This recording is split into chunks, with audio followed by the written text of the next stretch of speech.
My parents demanded $25,000 for my sister's IVF, but their years of lies, cruel favoritism and betrayal unleashed a revenge they never saw coming. I, a 29-year-old female, have an older sister named Shwell, a 30-year-old female, who's a big loser in her life. Yet, my parents have always favored her, as if she's their only child. Our entire life, Shwell has been resentful of my existence, believing I was always trying to steal her spotlight. She made it her life's mission to step on everything I ever enjoyed doing. Our rivalry was not normal sibling rivalry. Let me explain. Whenever I delved into mastering a new skill, Shwell felt the need to follow suit. If I learned archery, you could bet that Shwell would show up at school with a bow and arrows, claiming she was interested in archery as well. Whenever I wrote in my diary about having a crush on a guy, she would miraculously start talking to the very same guy the next day, acting all flirty with him. If I tried to lose weight by adopting a healthier lifestyle, Shwell would immediately jump on the bandwagon, attempting the same diet and exercise routine. It became a pattern. My personal choices mirrored in her actions.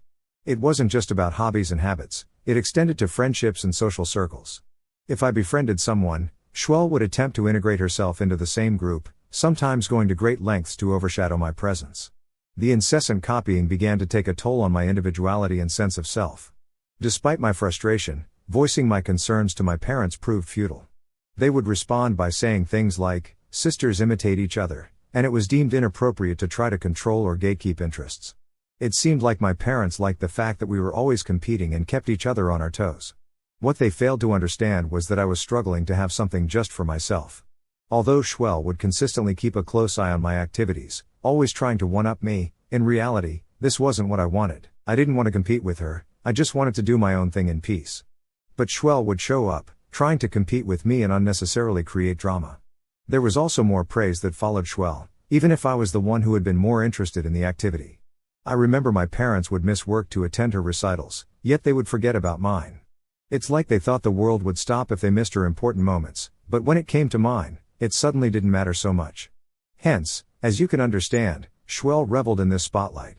She would take every chance to taunt me about how much our parents loved her more. She would make negative comments toward me under her breath whenever we were around our parents. If I reacted in any way, she would pretend she had no idea what instigated me. Whenever our parents weren't around, she was more callous and told me I should just kill myself since no one would bother looking for my body or miss me when I was gone. She would tell me that I should stop trying because I would always come second to her in everything in life. Her antics didn't stop there.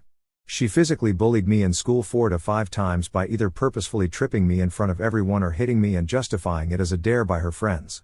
When my teachers found out, they immediately called my parents to complain and threatened Shwell with suspension. My parents would tell the administration that this was a family matter and they would handle it at home. But at home, Shwell would pretend I had done something to instigate her, which is why she behaved that way with me. She was never once reprimanded by either parent, and if our parents ever questioned her, she would start crying, claiming I was making everything up because I was jealous of her. My friends started calling Shwell out for her abusive behavior toward me. This is when Shwell began spreading rumors about me. She would show up to school with bruises around her thighs or a cut on her forearm, claiming I was doing those things to her when our parents were not around. Because I was an introvert and didn't like talking about my business with others, it was difficult for me to fight back against her malicious rumors. Shwell would talk to every friend I ever spoke with or the guy I liked to make them believe her lies. As you can imagine, my high school life was hell, and it continued to be hell even after Shwell graduated high school before me because she took a gap year, as she wasn't getting admission to any university due to her low grades. When it came time for me to go to college, I got a scholarship, so my parents didn't have to spend a single dime on me. This is when I found out my parents were talking to Shwell about how they had saved college funds for both of us. But because I didn't need them anymore, they were happy to spend both of our college funds on her. They told her she was free to study anything she wanted. I was furious to hear this, but when I confronted them about it, they told me it was their money, and they wished to help Shwell since she needed it more than me. I tried to reason with them, saying they could save my college fund and gift it to me for my business or my marriage. But my parents scoffed, saying I should learn to take care of myself because they were tired of babying me. I remember crying myself to sleep that night because it was heartbreaking to realize Shwell would get everything in life while I would be ignored forever. When I moved into my college dorm, I made sure to move everything so I wouldn't have to come back home. My parents didn't even help me move, which, by this time, wasn't surprising. When I was at my lowest, I met Fahad, who changed my life. Fahad was a breath of fresh air in the suffocating environment I had left behind.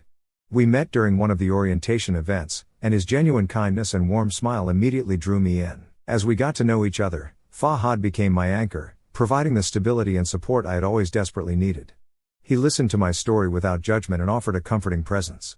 During one of my college breaks, my parents wanted me to come back since they had invited everyone for a Christmas celebration.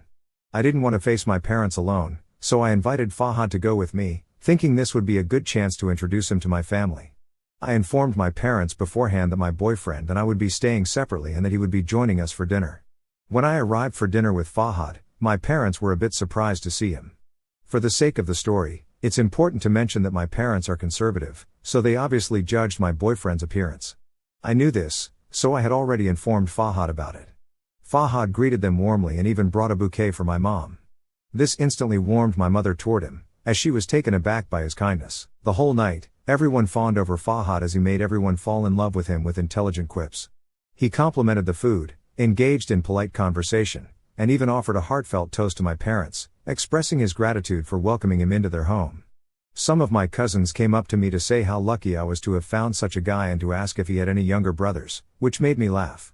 I was happy that everyone loved my boyfriend, yet I could see Shwell's scowling face and her disdain grow bigger through the night. I noticed her having multiple drinks and engaging in hushed conversations with a few relatives. Shwell's discomfort with Fahad's presence was evident, and I could sense she was brewing something beneath the surface.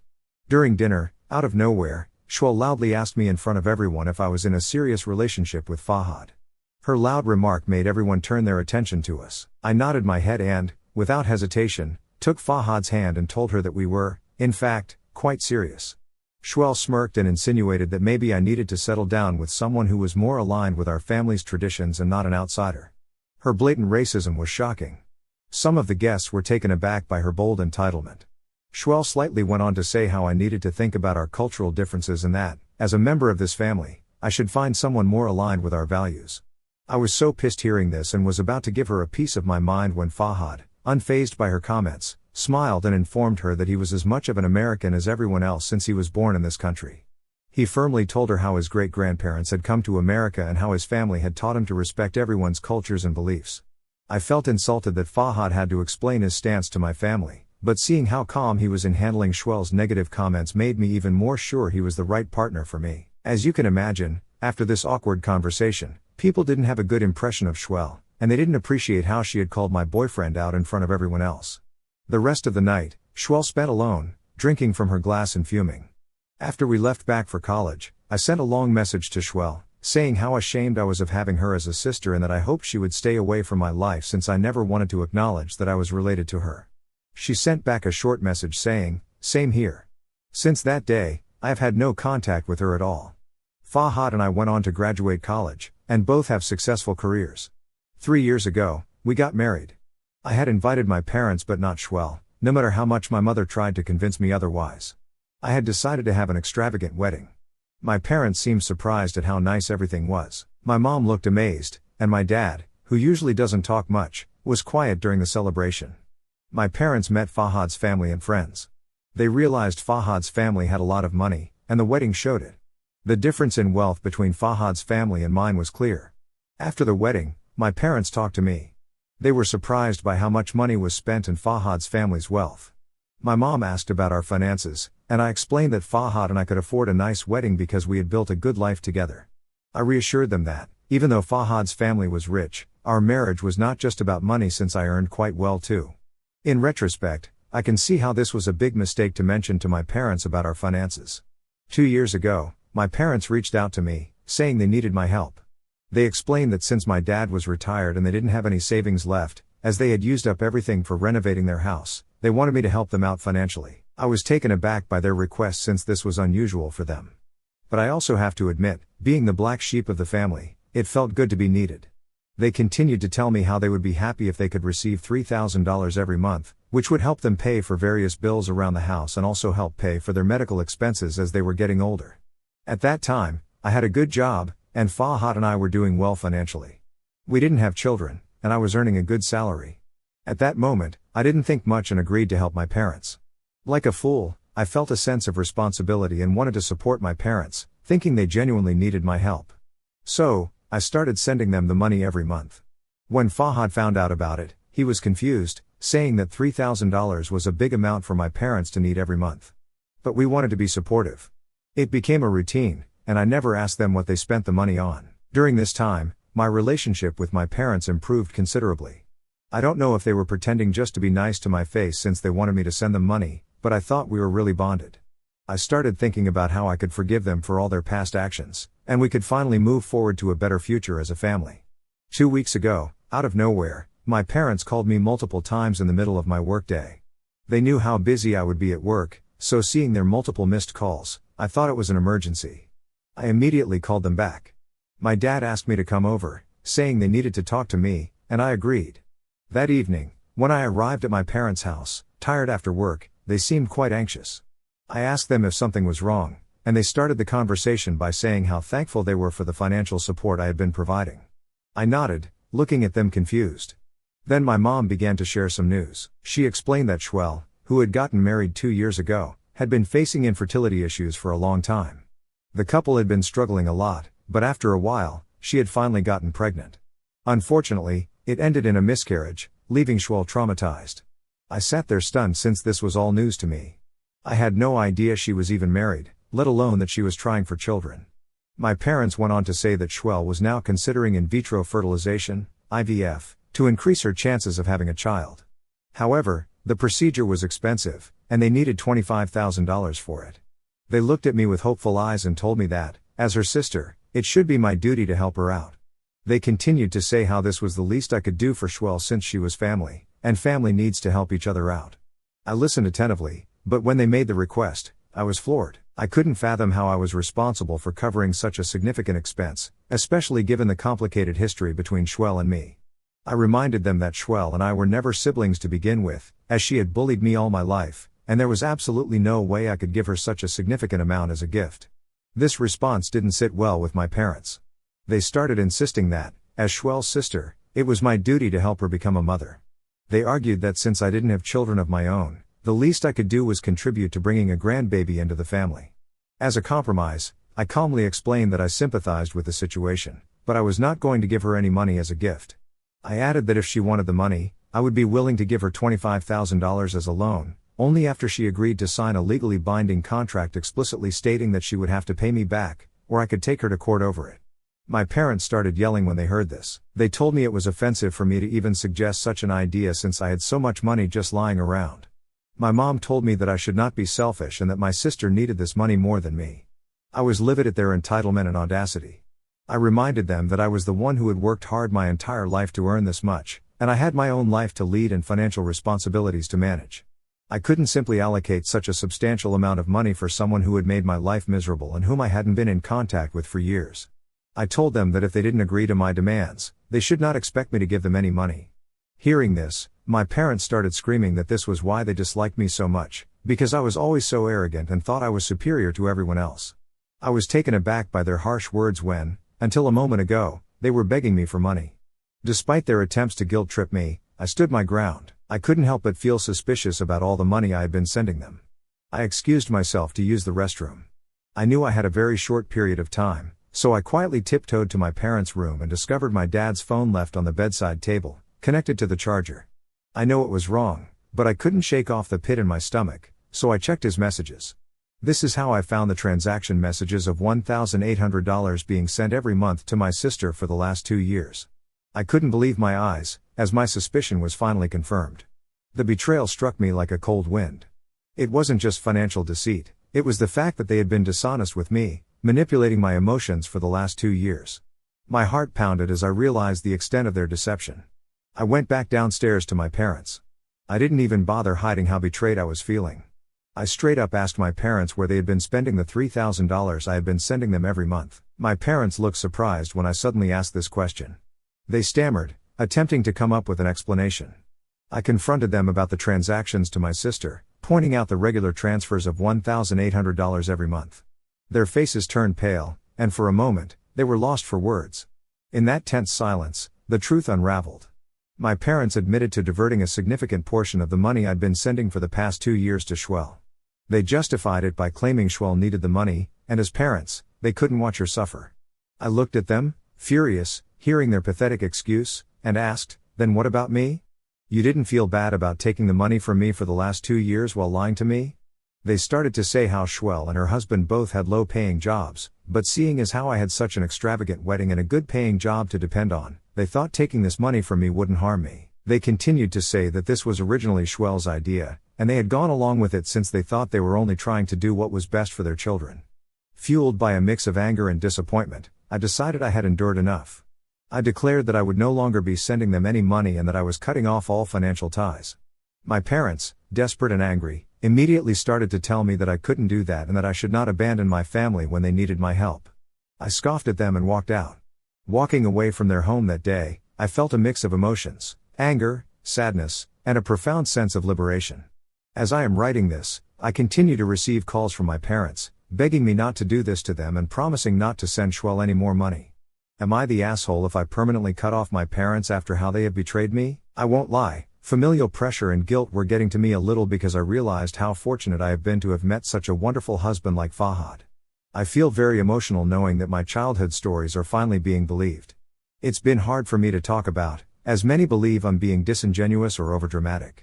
So, really, thank you all from the bottom of my heart. I have talked to Fahad about everything, and he's extremely disappointed with how my parents have tried to fool me and take money from me for the last 2 years. We have discussed that this is not going to happen again, even if my parents are on their deathbed. Meanwhile, the calls and messages from my parents persist. They alternate between pleading, expressing remorse, and attempting to guilt trip me into reconsidering my decision. Despite their efforts, I remain resolute in my decision of no contact. This past weekend, Schwell decided to reach out to me, which was very unexpected since I had no idea she even had my number after all these years. Instead of being even a bit remorseful, she sent me a lengthy message accusing me of being entitled and childish. She expressed how she had hated me all her life, calling me a gold digger who married Fahad just for money. She insisted that I had no right to have so much money just for myself and that, as my family, they had every right to it. In her message, she even wished she had bullied me more during our childhood so that I would never forget what she was capable of. Reading her words made me feel sick, and I started to cry as all my past trauma was resurfacing. I showed the message to Fahad, who was furious. Fahad told me he had had enough and decided to take matters into his own hands. He created a messenger group with my parents, Schwell, relatives, and cousins. He sent screenshots of Schwell's messages and explained that he had to step in because Schwell and my parents were threatening and pressuring me to continue giving them $3,000. He revealed the lies they had told me for the last 2 years, detailing Schwell's history of bullying me throughout my childhood. As you can imagine, in a matter of a few hours, all hell broke loose. We received immediate responses from relatives expressing disbelief at how low my parents could stoop to try to take advantage of me.